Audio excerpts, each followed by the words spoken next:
Labas vakaras Lietuva, visus su gruodžio su pirmąja žiemos diena. Na, o žiemos sezonas asocijuojasi ko gero su daugeliu gražių ir gerų dalykų, bet tik ne su maudynėmis. Kita vertus, tos maudynės gali gauti visai kitokį pobūdį, nes nuo gruodžio 1 yra skelbiamas maudynių eketėje pradžios sezonas. Nežinau, kol kas ežeras už manęs esantis dar nėra užšalęs, greičiausiai artimiausiu metu tai įvyks, o apie tai, kaip reikia džiaugtis ir mėgauti šiuo sezonu, šiandien kalbuosi su Sveikuolių sąjungos prezidentu Simonu Dailide. Labą dieną. Labą dieną, sveiki. Tai Simonai, rytoj atidarymo renginys prasideda, ne? Kur čia šiuo atveju Vilniuje vyks ir kam čia reikėtų pasiruošti?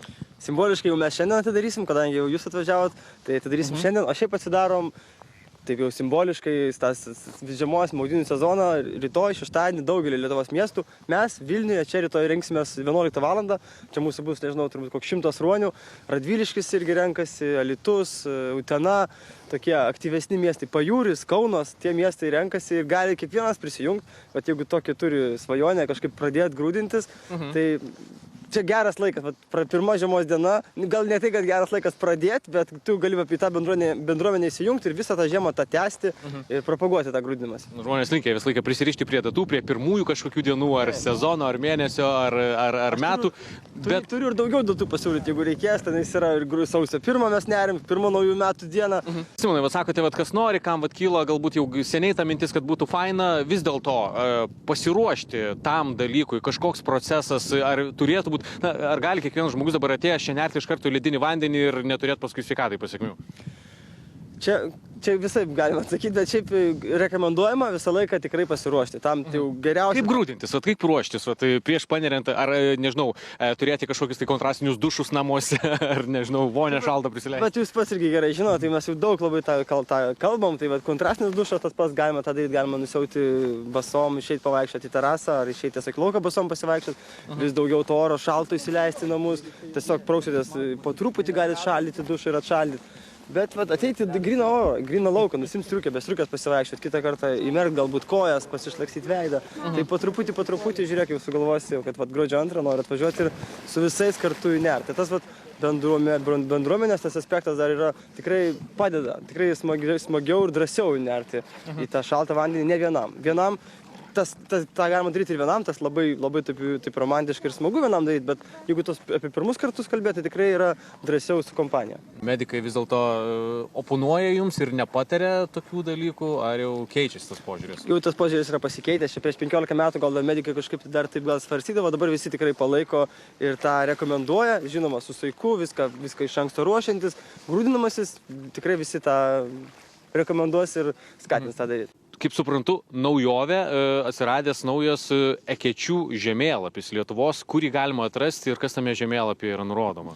Žemėlapį galima atrasti sveikuolių.lt arba jeigu ten nenorit po tinklapį nardyti, tai galite Facebook'e tiesiog parašyti. Turit savo miestą, parašykit Eketė Vilniuje, Eketė Radviliškyje. Vat pagal tokią formulę rašykit žodį Eketė, tada savo miestą ir greičiausiai, kad rasite. Eketė Šilutėje, žinau, kad Šilutė irgi atidarinėja. Tai vat Eketė, ten Šilalė, Eketė Raseiniai. Ir taip galima tęsti, nes tų miestų yra virš 30 ir greičiausiai, kad atrasit. Jeigu ne savo miestą, tai kažkurį visai šalia tikrai atrasit. Ar kiekviena eketė turi savo kažkokį ūkvedį prižiūrėti, kuris laiką užtikrina, kad tam tikras skersmuo bus, kad bus ta eketė, kad nereikės pačiam atvažiavus ledo kapoti kaip yra? Tai labai skirtingas bendruomenės, kiekvienas galit būti bendruomenės savo lyderiu ir tenais įnešti kažkokią tai tą ūkvedžio dvasią, reikia visur tų žmonių. Tai kai kur yra labai aktyvios bendruomenės, ten visą laiką yra eketė prižiūrima kiekvieną dieną, kitur reikia vis parašyti į grupę, kada susirenkam visi ir tada pasidaro eketė ir įsimaudo. Tai labai skirtingai, tai čia nuo kiekvieno mūsų priklauso, kiek bus aktyvumo tame. Na ką, mėly žiūrovai, aš pats negaliu patikėti tuo, ką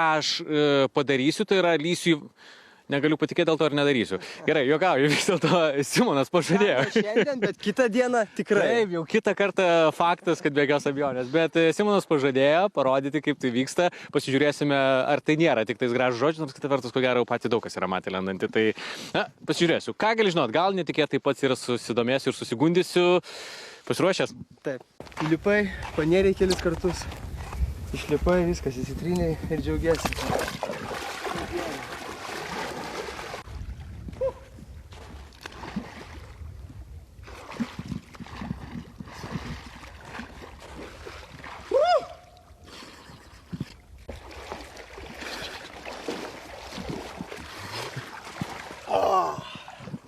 Simonai, netantis atrodo galvas purto, kaip savijauta.